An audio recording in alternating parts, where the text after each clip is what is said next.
The wind howled through the cracks of the small wooden cabin like it had every right to be there. The roof creaked, the old walls shivered, and the single lantern hanging from a rusted hook flickered weakly against the dark. But inside, despite everything, there was still warmth. Not much, but enough. Eliza Moore pulled her thin shawl tighter around her shoulders as she knelt beside the small fire, carefully feeding it the last pieces of wood she had left. She watched the flames rise just a little, then settle again, her tired eyes reflecting the soft glow. This was all she had. A cabin barely standing, a fire that never lasted long enough, and a life that had been slowly slipping through her fingers ever since everything fell apart. She hadn't always lived like this. There was a time when laughter filled these walls, when the nights didn't feel so long, and the silence didn't feel so heavy. But that time was gone. Now it was just her and survival. A sharp knock suddenly cut through the storm, loud enough to make her freeze. Her head snapped toward the door, her heart instantly racing. No one came out this far.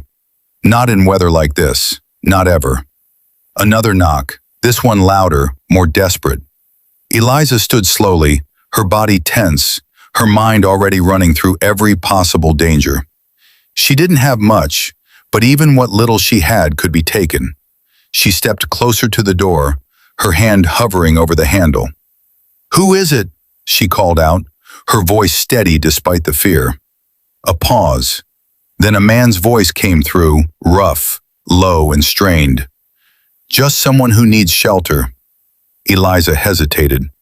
The storm outside roared louder, as if warning her to think twice. She looked around her small cabin, the worn furniture, the nearly empty shelves, the fragile life she had built from nothing. She had every reason to say no, every reason to protect what little she had left. But something in that voice, it didn't sound threatening, it sounded tired. She closed her eyes for a brief second, then made a choice that would change everything. She opened the door. The wind burst inside, along with the rain, cold, sharp, relentless. And there he stood, a tall man drenched from head to toe, his coat soaked through, his hat pulled low but not enough to hide the exhaustion in his face. He looked like he had been riding for hours, maybe longer. His eyes met hers, and for a moment neither of them spoke. "I won't stay long," he said finally, "just until the storm passes." Eliza studied him carefully. There was something different about him, not in the way he dressed, not in the way he stood, but in the way he looked at the world around him, like he had seen more than most and trusted less because of it. She stepped back slightly, opening the door wider. "Come in." He didn't hesitate, stepping inside quickly as she shut the door behind him, blocking out the storm once again. For a moment, he just stood there, the warmth of the fire hitting him like something unfamiliar. He exhaled slowly, running a hand through his damp hair. "Thank you," he said quietly. Eliza nodded once, keeping her distance. "You can sit there." She gestured toward the chair near the fire.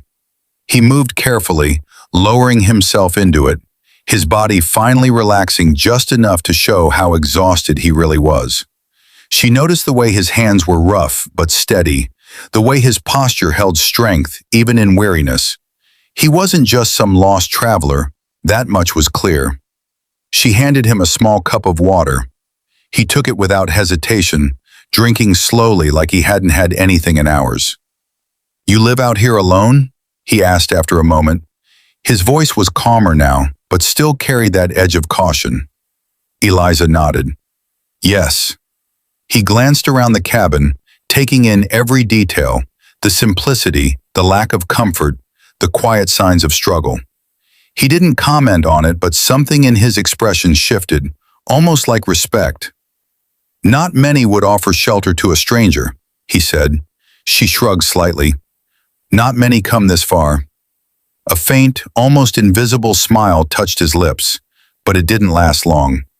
The storm outside continued to rage, but inside the silence settled between them, not uncomfortable, but unfamiliar.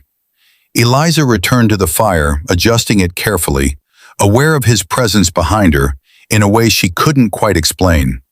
After a while, she spoke again. "You can stay the night. The storm won't clear soon." He looked up at her, surprised. "I don't want to impose." "You're already here," she replied simply.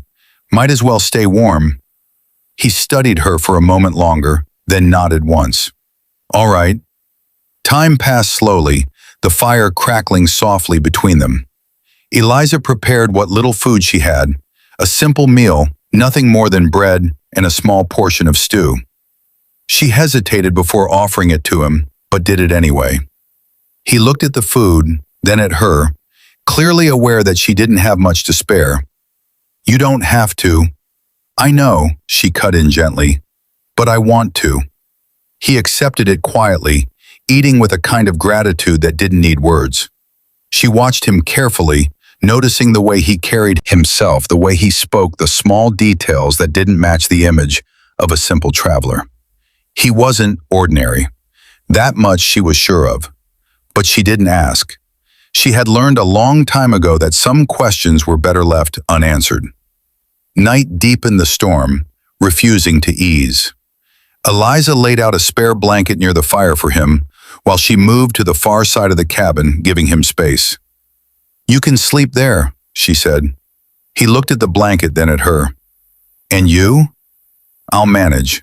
He frowned slightly. "There's enough room." "It's fine," she insisted. He didn't argue further, but something in his eyes lingered, a quiet understanding, maybe even concern. The fire burned low as the hours passed. The storm slowly began to lose its edge, the wind softening the rain, easing into something gentler. Eliza lay awake, staring at the ceiling, her thoughts louder than the storm had been. She didn't know why she had let him in. She didn't know why something about him felt different. But she did know one thing. She didn't regret it. A soft movement pulled her from her thoughts. She turned her head slightly, seeing him sitting up now, his gaze fixed on the fire. "You should sleep," she said quietly. He didn't look away. "I'm not used to it." "Sleeping?" He shook his head slightly. "Staying in one place." She studied him for a moment, then asked softly, "Running from something?" A pause. Then he answered, "Something like that." She didn't press further, but something about that answer stayed with her. The night stretched on, the silence deepening until finally exhaustion pulled her under. For the first time in a long time, she slept without waking at every sound. But morning didn't come the way she expected. She woke to the sound of voices outside, low, serious, not friendly.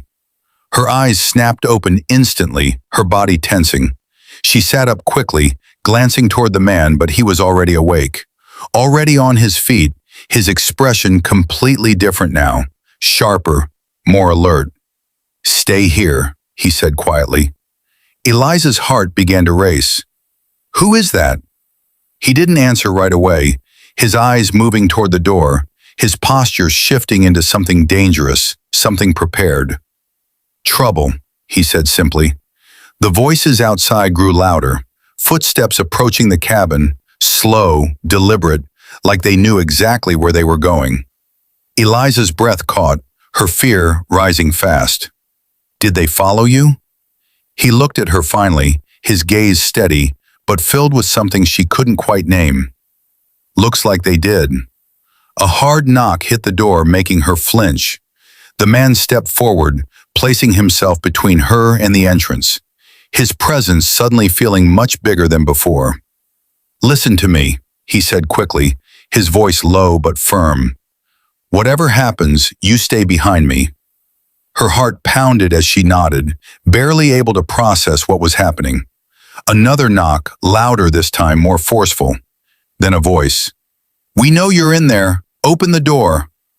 The man exhaled slowly, his jaw tightening as he reached for something beneath his coat. Eliza's eyes widened slightly as she realized in that moment, he wasn't just a stranger seeking shelter.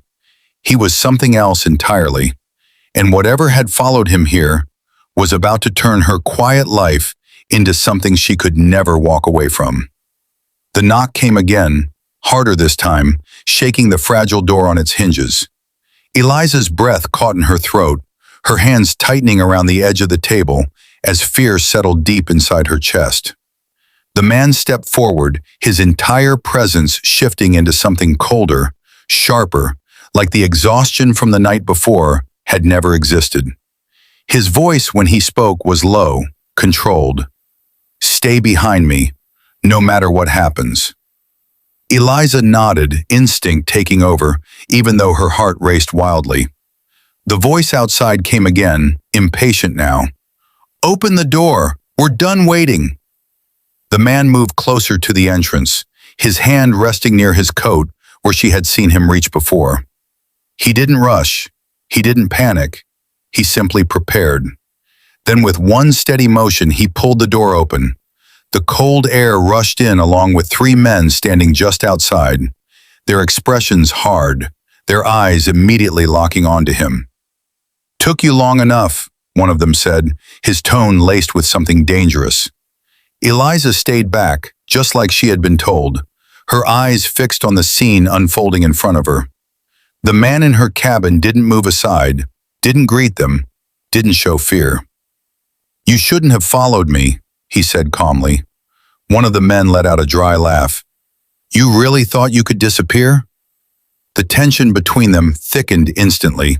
Eliza could feel it even from where she stood, like the air itself had turned heavy. The man's posture didn't change, but something in his eyes did, something that made it clear he wasn't just any traveler. "Last chance," another one said, stepping forward slightly. "Come with us, and we'll pretend this didn't happen." Silence stretched for a moment, then he spoke. "No." Everything broke at once. One of the men reached for his weapon, but he was faster. A sharp movement, a flash of steel, a gun drawn and fired in a single motion. The sound exploded through the cabin. Eliza gasped, stepping back as chaos erupted. The men outside scrambled, taking cover, returning fire, the bullets striking wood, sending splinters flying. The man moved quickly, stepping out of the doorway, drawing their attention away from her. "Stay inside," he shouted without looking back. Eliza's entire body shook, but she didn't move. She couldn't. Her world had gone from quiet survival to gunfire and danger in seconds.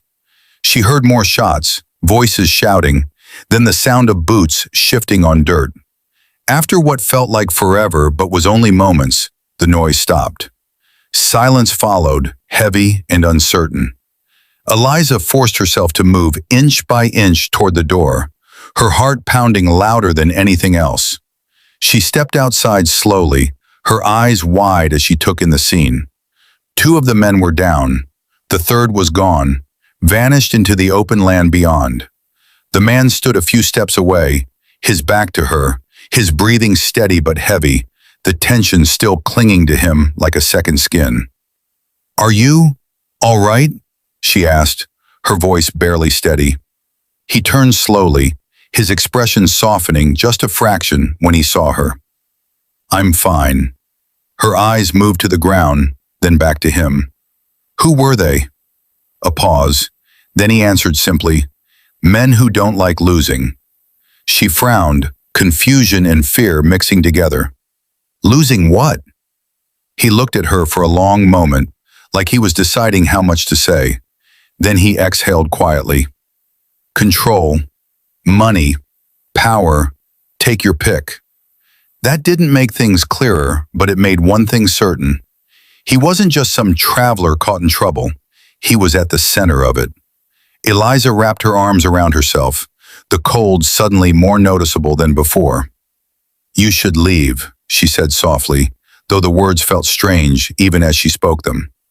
He didn't respond immediately, his gaze drifting over the small cabin, the fragile life she had built here.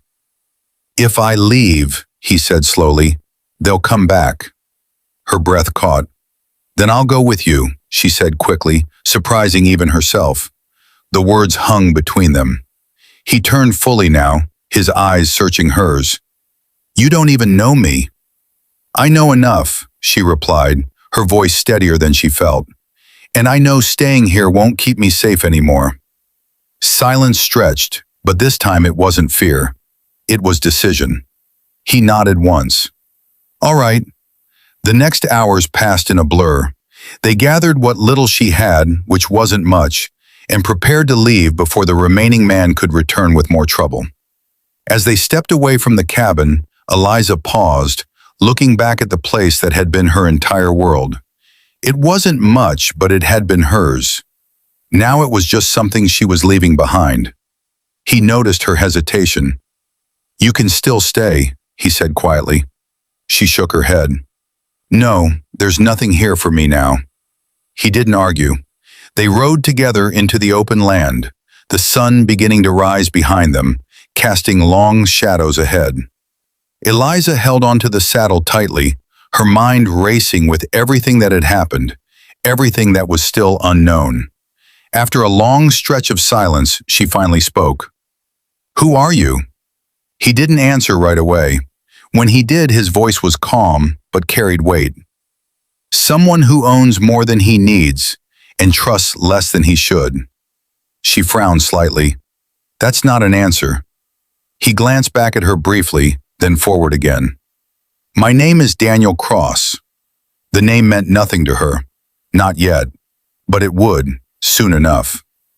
The journey took them far from the small life she had known into something bigger, something more dangerous, but also something different. Days passed, and with each one, Eliza began to see more of who he really was. Not just the man who could handle himself in a fight, but the one who noticed things, who listened, who carried burdens he didn't talk about. And slowly, without either of them realizing it, the distance between them began to fade. When they finally reached his land, everything changed. The ranch stretched far beyond anything she had ever imagined. Strong, well kept alive with workers who moved with purpose, not fear. Eliza's eyes widened slightly, taking it all in. He watched her reaction carefully. This is where I was headed. She looked at him, then back at the land. You own this? He nodded once. All of it. The realization hit her slowly. The man she had given shelter to, the man she had shared her last meal with, the man she had risked everything to follow, wasn't just a traveler. He was a millionaire rancher with power, influence, and enemies who would stop at nothing to take it from him. She let out a quiet breath, almost a laugh, but not quite. And you showed up at my door like you had nothing? A faint smile touched his lips. For one night, I didn't. Their eyes met, something unspoken passing between them, something that had started the moment she opened that door and now stood stronger than either of them expected. He stepped closer, his voice softer now. You gave me shelter when you had every reason not to. She looked at him, her heart steady, despite everything. You needed it, he nodded slowly. And now so do you. The world she had known was gone. The quiet life, the small cabin, the endless struggle left behind. But in its place stood something new, something uncertain, something that could either break her or change her forever. And as she stood there looking at the man she had taken in without knowing who he really was, one thing became clear to her. This wasn't just a chance meeting. This wasn't just a single night. This was the beginning of something neither of them had expected. Something that started with kindness and was about to turn into a life she had never even imagined.